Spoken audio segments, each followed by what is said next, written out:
vous, Sam Séverin Ango, journaliste. Bonjour, monsieur Ango. Merci, bonjour. Vous êtes également, en fait, je veux dire, c'est bien la première fois que je vois un homme célébrer avec autant d'emphase un divorce. Je ne vous ai pas vu venir, non. Bon, déjà pour rebondir à la fête dont on parle aujourd'hui. La vôtre ou bien celle de... Non, c'est celle de l'honorable monde. Non, je pense sincèrement, non, les Camerounais ne sont pas en fête, les Camerounais sont en deuil.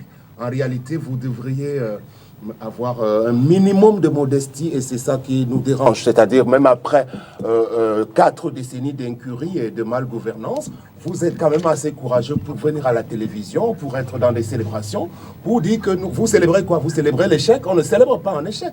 On peut à la limite célébrer des réussites.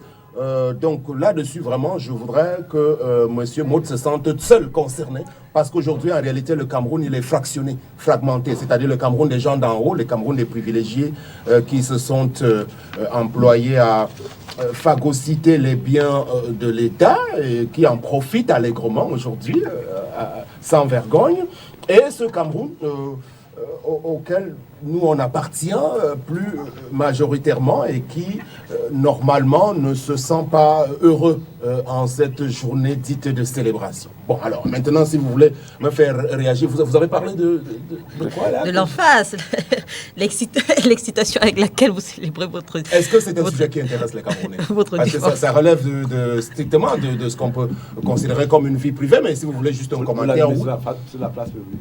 Sur la place publique, oui, c'est ça qui me désole d'ailleurs et qui m'a toujours rendu très malheureux dans l'affaire, parce que si vous n'avez pas la chance d'avoir une partenaire qui vous maintient dans la discrétion, eh bien vous êtes mal parti comme homme. Aujourd'hui, véritablement, je crois qu'on ne se lie pas à une personne dans la vie pour se retrouver sur la place publique tout le temps, surtout si l'on est précédé d'une réputation de personnalité publique.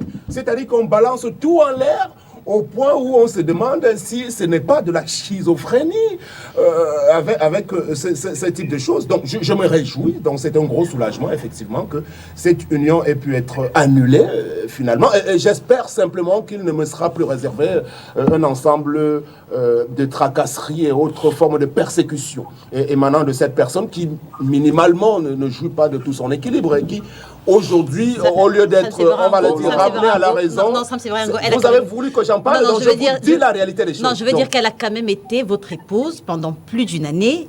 J'estime, moi, pour ma part, qu'elle mérite quand même un minimum de respect et de considération. Je veux dire, au-delà des tracasseries que vous avez eues dans votre union, vous avez quand même eu des jours heureux qui, voilà, méritent quand même qu'elle soit, qu'on parle d'elle avec un tout petit peu, si, encore que quand je dis un tout petit peu, c'est un euphémisme, avec respect.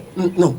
Il n'y aura pas de regret dans ce que j'ai dit. Donc, je devrais même le dire avec des termes très durs. Vous ne savez pas la réalité de ce que j'ai vécu dans l'affaire. C'était une union par défaut, en réalité, dans laquelle je me suis retrouvé. Vous savez, moi, j'étais déjà marié au départ. Hein. Vous savez, le malheur qui m'est arrivé de perdre assez tôt la mère de mes enfants aujourd'hui. Donc, oui, c'est depuis 2019 avril que je m'étais retrouvé dans quelque chose de pratiquement difficile à tenir. Je ne souhaite à aucun homme sur la terre de connaître cela. Ça, je vous le dis. Vous êtes celui qui a signé. Je veux dire, vous avez signé.